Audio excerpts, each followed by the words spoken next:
உலக பொருளாதாரத்தையே ஆட்ட காண வைக்கும் ஒரு மிகப்பெரிய போர் சூழல் மத்திய கிழக்கு நாடுகளில் வெடித்திருக்கிறது. எங்கள் நாட்டின் எரிசக்தி துறையையோ அல்லது துறைமுகங்களையோ அமெரிக்கா தாக்கினால் ஒட்டுமொத்த பிராந்தியத்தின் எண்ணெய் மற்றும் எரிவாயுவையும் தீயிட்டு கொளுத்துவோம் என ஈரான் பகிரங்க மிரட்டல் விடுத்திருப்பது உலக நாடுகளை அதிர்ச்சியில் உறைய வைத்திருக்கிறது. ஈரான் மீது அமெரிக்காவும் இஸ்ரேலும் இணைந்து நடத்திய தாக்குதலுக்கு பிறகு ஹோர்முஸ் ஜலசந்தியை ஈரான் முற்றிலுமாக முடக்கிவிட்டதால் சர்வதேச சந்தையில் கச்சா எண்ணெய் விலை ஏற்கனவே 40 முதல் 50% வரை உயர்ந்துவிட்டது.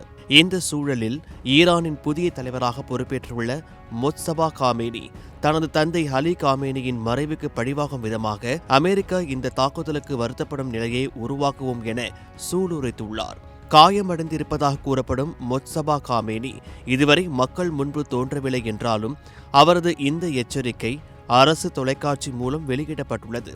உலகின் கச்சா எண்ணெய் வர்த்தகத்தில் 1/4 இந்த ஹோர்முஸ் ஜலசந்தி வழியாகத்தான் செல்கிறது என்பதால் இதை முடக்குவது உலக பொருளாதாரத்திற்கு பெரும் அடியாக இருக்கும் என்று சர்வதேச எரிசக்தி நிறுவனம் எச்சரித்துள்ளது. ஆனால் அமெரிக்க அதிபர் டொனால்ட் ட்ரம்ப் கச்சா எண்ணெய் விலையை விட ஈரானின் ஆட்சியை வீழ்த்துவதே முக்கியம் என சமூக வலைதளத்தில் பதிவிட்டுள்ளார்.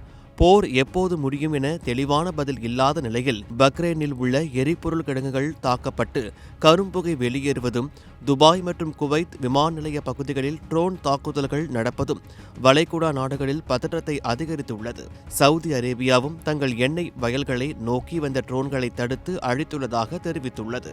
ஈரானுக்கு உள்ளே நிலைமை இன்னும் மோசமாக உள்ளது. ரொட்டிக்கு கூட ரேஷன் முறை வந்துவிட்டதாகவும் வங்கிகளில் பணம் எடுக்க முடியாமல் மக்கள் திணறுவதாகவும் அங்கிருந்து வரும் தகவல்கள் தெரிவிக்கின்றன. லெபனானிலும் போர் பரவி உள்ள நிலையில் இதுவரை ஆயிரக்கணக்கானோர் உயிரிழந்து உள்ளனர். இது வெறும் 2 நாடுகளுக்கு இடையிலான போர் மட்டுமல்ல, இது உலக பொருளாதாரத்தையே இருளில் தள்ளக்கூடிய ஒரு பேராபத்து என்று ஐநா சபை கவலை தெரிவித்துள்ளது. அடுத்த சில நாட்களில் இந்த மோதல் இன்னும் தீவிரமடையும் என்றே எதிர்பார்க்கப்படுகிறது.